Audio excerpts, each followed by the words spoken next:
하나님 말씀은 요한 1서 2장 1절과 2절입니다. 요한 1서 2장 1절과 2절 시작. 나의 자녀들아 내가 이것을 너희에게 쓰면 너희로 죄를 범치 않게 하려 함이라. 만일 누가 죄를 범하면 아버지 앞에서 우리에게 대언자가 있으니 곧 의로우신 예수 그리스도시라. 저는 우리 죄를 위한 화목제물이니 우리만 위할 뿐 아니요 온 세상의 죄를 위하심이라. 아멘. 우리의 대언자 예수라는 제목으로 함께 말씀을 나누겠습니다. 1장에서는 요한일서 1장에서는 먼저 죄가 있다는 것을 인정을 해야 된다. 만약에 자기에게 죄가 있다는 것을 인정하지 않으면 하나님을 거짓말하는 자로 만드는 것이다. 하나님께서 우리에게 죄가 있다라고 이미 말씀하셨는데 아닙니다. 저는 죄가 없어요 하면은 둘 중에 하나는 거짓말이죠. 그런데 하나님은 참이시고 하나님은 진리이시기 때문에 거짓을 말씀하지 않으십니다. 그래서 하나님께서 죄가 있다라고 하면은 우리가 그것을 받아들이고 그렇습니다. 하나님께서 지적해 주시고 하나님께서 우리에게 선포하신 것처럼 그 죄가 저에게 있습니다라고 인정하라는 거예요. 그래서 우리 1장 8절과 9절 한번 읽어보겠습니다. 요한일서 1장 8절 9절 시작. 만일 우리가 죄 없다 하면 스스로 속이고 또 진리가 우리 속에 있지 아니할 것이요 만일 우리가 우리 죄를 자백하면 저는 미쁘시고 의로우사 우리 죄를 사하시며 모든 불의에서 우리를 깨끗게 하실 것이요. 우리는 죄가 없습니다 라고 하면은 자기 자신을 스스로 속이는 것이고 또한 하나님을 거짓말하는 자로 만드는 것이다. 요한복음 8장 44절에 보면은 예수께서 마귀에게 대해서 마귀는 이러이러한 자다라고 가르쳐 주실 때에 저는 거짓말쟁이다. 처음부터 거짓말한 자다. 왜냐하면은 그 속에 진리가 없기 때문이다. 그래서 진리를 말하지 못하고 자기 것으로만 말을 하는데 그것이 바로 거짓이다라고 예수께서 요한복음 8장 44절에서 말씀하셨습니다. 이와 같이 나는 죄가 없소, 나는 거짓이 없소 라고 말하는 것은 자기 자신 자체를 속이는 것이다. 그리고 8절의 후반부에 있는 것처럼 그렇게 인정하지 아니하면 진리가 우리 속에 있지 않게 된다. 하지만은 반대로 저는 죄를 가지고 있습니다. 저는 죄인입니다라고 스스로 인정하고 고백하면은 하나님께서는 그 죄를 물으시고 그 죄를 정죄하시고 심판하시는 것이 아니라 그렇게 인정을 했으니 내가 용서해 주겠다. 너의 불의를 다 깨끗게 해 주겠다라는 약속을 주신 거예요. 이러한 용서하신다는 약속이 있기 때문에 나에게 죄가 있습니다라고 고백하는 것을 부끄러워하지 말고 무서워하지 말고 피하려고 하지 마라. 죄를 고백하면 심판이 오는 것이 아니라 스스로 인정하면 하나님께서 그 죄를 용서해 주신다고 말씀하셨다. 그러니까 자기를 정직하게 드러내어 나는 죄인입니다 라고 말하라는 것이에요. 1장 10절 한번 보세요. 1장 10절 시작. 만일 우리가 범죄하지 아니하였다 하면 하나님을 거짓말하는 자로 만드는 것이니 또한 그의 말씀이 우리 속에 있지 아니하니라. 나 죄를 진 적 없어요. 나는 죄인이 아니에요 라고 말하면 너 죄를 지었다. 너는 죄인이다라고 인정한 하나님을 거짓말하는 자로 만드는 것이다. 그것은 하나님께 대한 모욕이다. 그리고 그렇게 거부하면은 그의 말씀, 하나님의 말씀, 진리가 우리 속에 있지 않게 된다. 그래서 죄를 지었을 때는 항상 바르게 스스로 고백하고 하나님께 죄를 범했습니다. 하나님의 약속대로 저의 죄를 용서해 주시기를 원합니다. 다시는 이런 죄를 짓지 않도록 말씀, 진리로 인도해 주옵소서 하는 기도를 우리에게 요구하시는 거예요. 이처럼 우리가 하나님의 말씀대로 잘 살지 못할 때에도 우리로 하여금 완전한 신앙생활을 하나님께서 원하시는 것이 아니기 때문에 그때그때마다 우리를 도우신다는 거예요. 우리 주님 예수께서 하나님 우편에 앉으셔서 우리를 위해서 간구해 주심으로 하나님께서 우리의 행동이 잘못됐다고 해서 함부로 심판하거나 형벌하지 못하도록 계속 간구해 주신다는 거예요. 예수님께서 그렇게 도와주신다는 거예요. 로마서 8장 34절을 함께 읽겠습니다. 로마서 8장 34절, 로마서 8장 34절 시작. 누가 정죄하리요? 죽으실 뿐 아니라 다시 살아나신 이는 그리스도 예수시니 그는 하나님 우편에 계신 자요 우리를 위하여 간구하시는 자신이라. 예수께서 이 세상에 오셨을 때에는 천사보다 잠깐 못하게 육체를 가지고 오셨어요. 그래서 많은 약점이 있고 제한된 것이 있고 마음먹은 대로 움직일 수 없는 어려움이 있어요. 그래서 그것을 하나님께 간구해서 항상 도움을 구하는 기도를 하셨어요. 어떤 때는 새벽 미명에 기도하시고 어떤 때는 밤이 맞도록 기도하시고 이렇게 항상 하나님께 기도해 오신 분이 우리 주님 예수십니다. 나사로를 살리실 때에도 아버지여 항상 내 말을 들으시는 것을 감사하나이다. 항상 하나님께 기도한 것에 대해서 응답을 주셔서 감사합니다는 뜻이거든요. 그러니까 우리 주님도 하나님이시지만은 현재 제한된 연약한 육체의 모습으로 오셨기 때문에 하나님을 정말 바라보고 하나님의 능력을 간구하는 기도를 해야만 하나님의 뜻을 이루어 가질 수 있었던 거예요. 그런데 지금은 그 뜻을 다 이루시고 죽은 자 가운데서 사흘 만에 부활하신 다음에 승천 하늘로 올라가셨고 하나님 보좌 우편에 앉아 계세요. 이제는 하나님의 뜻을 다 이루셨기 때문에 자기의 연약함이 없어요. 부활해서 정말 온전한 그러한 모습으로 계세요. 연약한 것이 없어요. 모든 이름이 그 예수 이름 앞에 무릎 꿇고 하나님 아버지께 영광을 돌리도록 하는 그런 권세가 있는 분이 바로 우리 주님 예수예요. 그런데도 그 예수께서 아쉬울 곳이 없고 연약한 것이 없는 예수께서 기도하고 계신다는 거예요. 그냥 기도가 아니라 간절히 기도한다는 거예요. 누구를 위하여? 우리를 위하여 간구하고 계신다는 거예요. 자기를 위한 약점은 없지만은 아직도 육체를 가지고 연약한 환경 가운데서 살아가는 우리들이 연약하기 때문에 아버지께 간구하여 저 성도를 하나님께서 긍휼히 여겨주시고 저 성도에게 힘을 주셔야 되고 저 성도에게 지혜를 주셔야 되고 때를 따라서 물질도 주셔야 됩니다 라고 간구하신다는 거예요. 또 히브리서 7장 25절 한번 보겠습니다.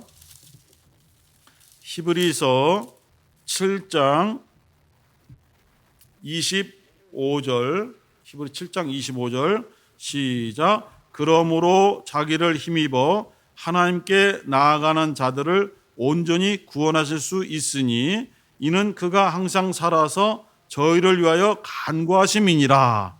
여기에도 예수께서 항상 살아서 연약한 우리들을 위해서 간구하신다고 말씀하고 있습니다.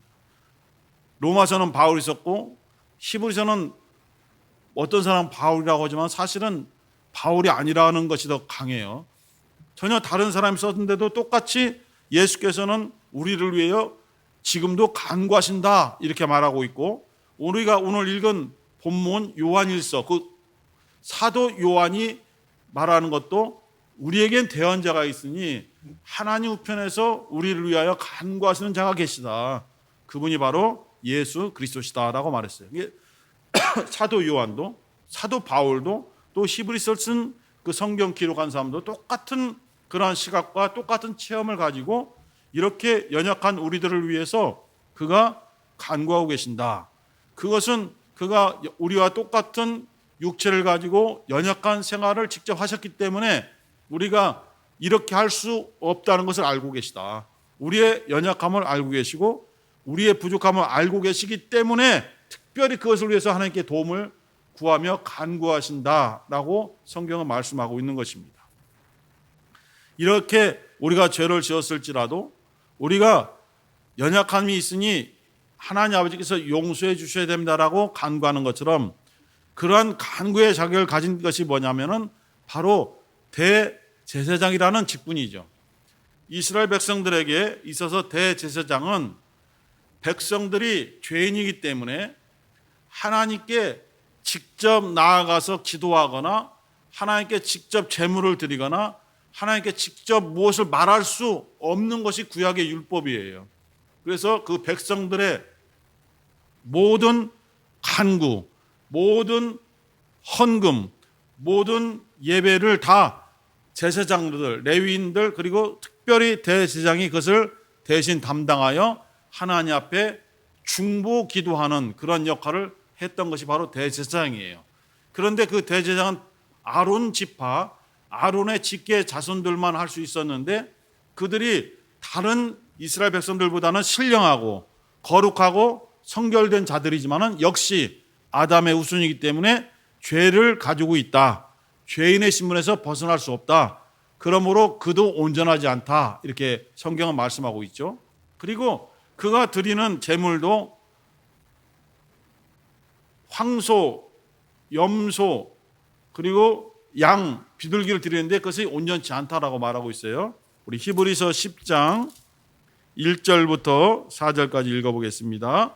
히브리서 10장 1절부터 4절까지 시작. 율법은 장차 오는 좋은 일의 그림자요 참 형상이 아니므로 해마다 늘 드리는 바 같은 제사로는 나아오는 자들을 언제든지 온전케 할 수 없느니라.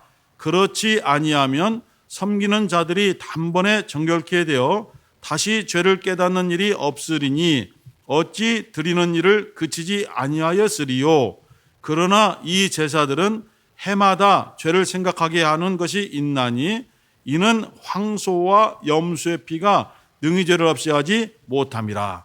그러니까 아론 지파의 대제사장들도 연약하고 죄인이고 그들이 드리는 제물 이 황소와 염소의 피도 사람의 죄를 완전하게 없이 하지 못하는 육체적인 자범죄만을 간신히 해결할 수 있는 그런 약점을 가지고 있었는데 우리 대제사장은 예수 그리스도이기 때문에 그에게는 죄가 없으시니라.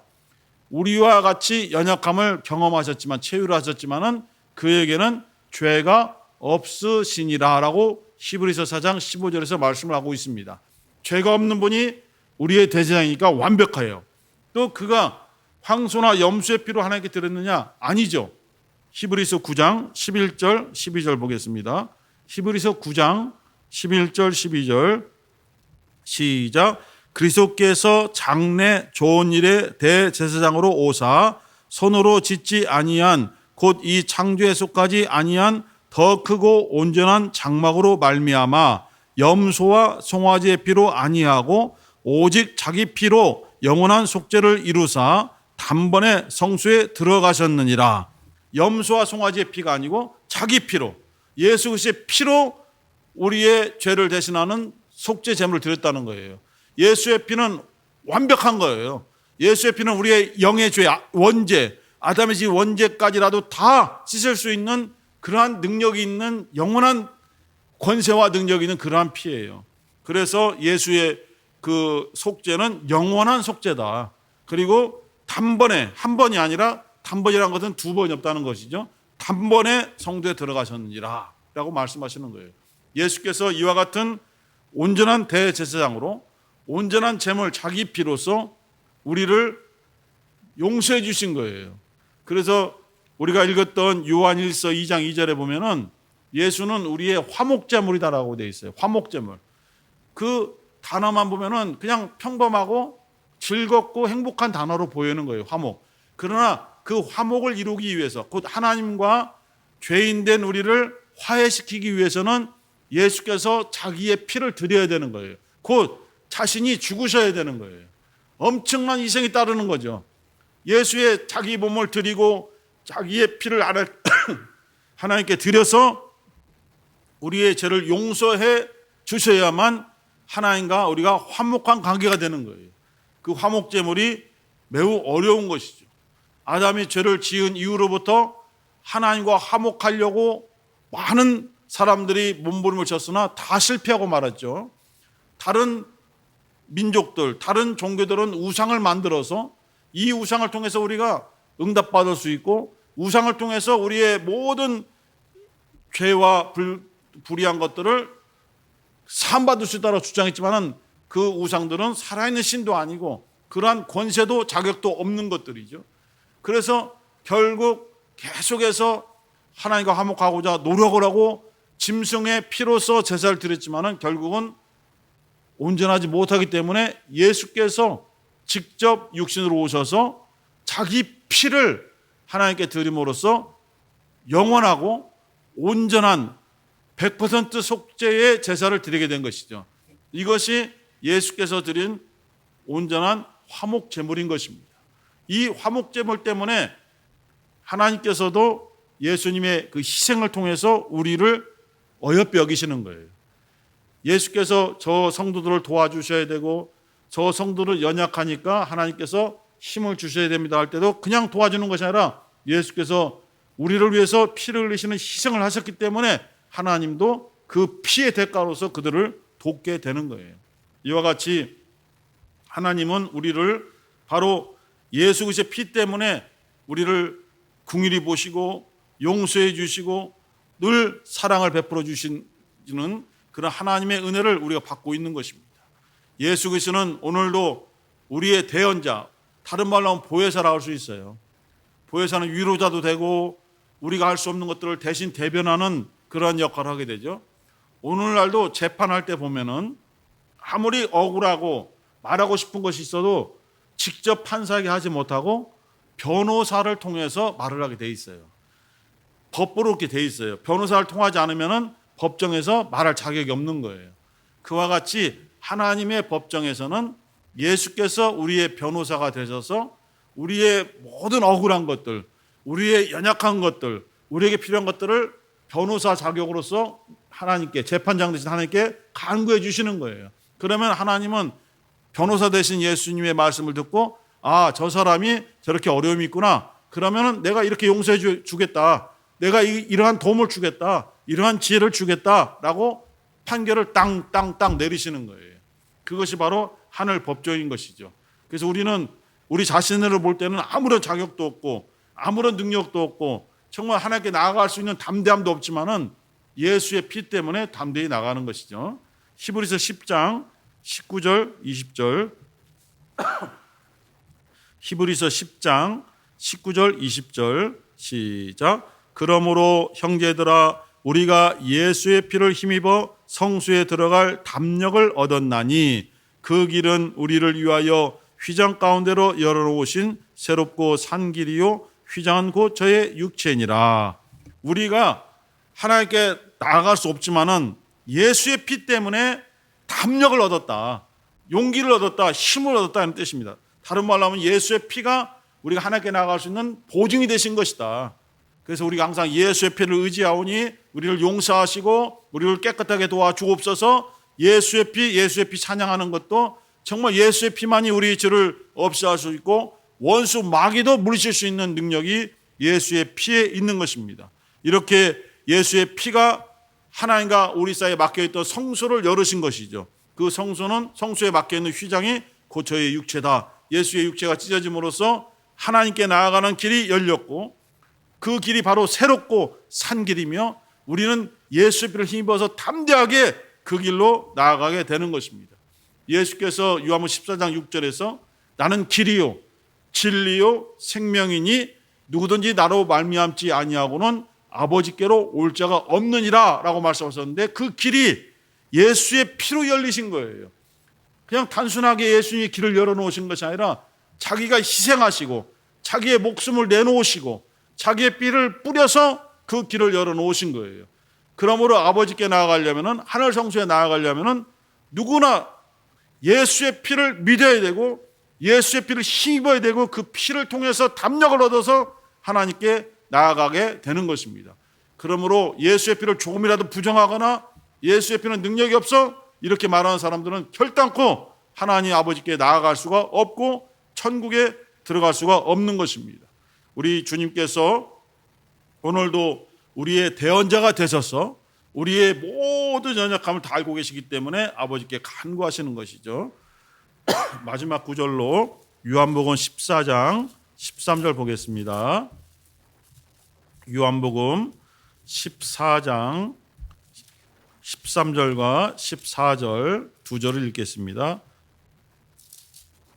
요한복음 14장 13절 14절 시작. 너희가 내 이름으로 무엇을 구하든지 내가 시행하리니 이는 아버지로 하여금 아들을 인하여 영광을 얻으시게 하려 함이라.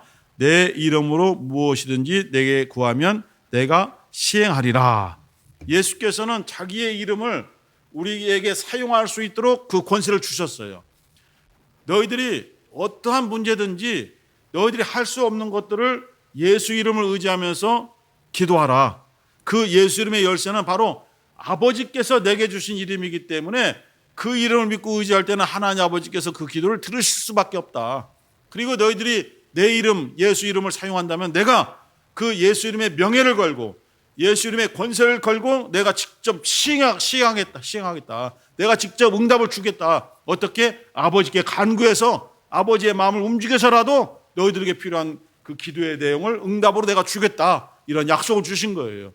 이 약속 때문에 우리가 항상 기도할 때에 예수 이름을 의지하여 기도하고 마지막에도 모든 기도의 내용을 예수 이름으로 기도합니다라고 딱 마치게 되는 거예요. 그래야만 예수 이름의 권세를 통해서 아버지께서 들으시니까. 우리가 예수의 피를 의지하지 않고 예수 이름을 의지하지 아니하면은 아버지께서 우리가 아무리 열심을 해도 듣지 않으시는 거예요. 우리는 예수를 통해서 아버지께 나가고 아버지는 예수를 통해서 우리의 말씀에 우리의 기도에 귀를 기울이시는 거예요. 이렇게 우리의 대언자 되신 예수를 믿고 의지하시면서 오늘도 또 한 주간도 승리하는 우리 사랑하는 성도가 되기를 예수의 이름으로 축원합니다. 함께 기도하실 때에 하나님 아버지, 우리의 대언자 되신 예수를 믿고 의지하고 예수의 피를 믿고 의지하고 예수 이름을 믿고 의지하여 하나님 아버지 앞에 담대히 나가게 도와주옵소서. 우리가 무엇을 구할지 알지 못할지라도 예수께서 간구하셔서 우리에게 도움이 되는 응답을 허락하여 주옵소서. 주여 한번 부르시고 기도하겠습니다. 주여.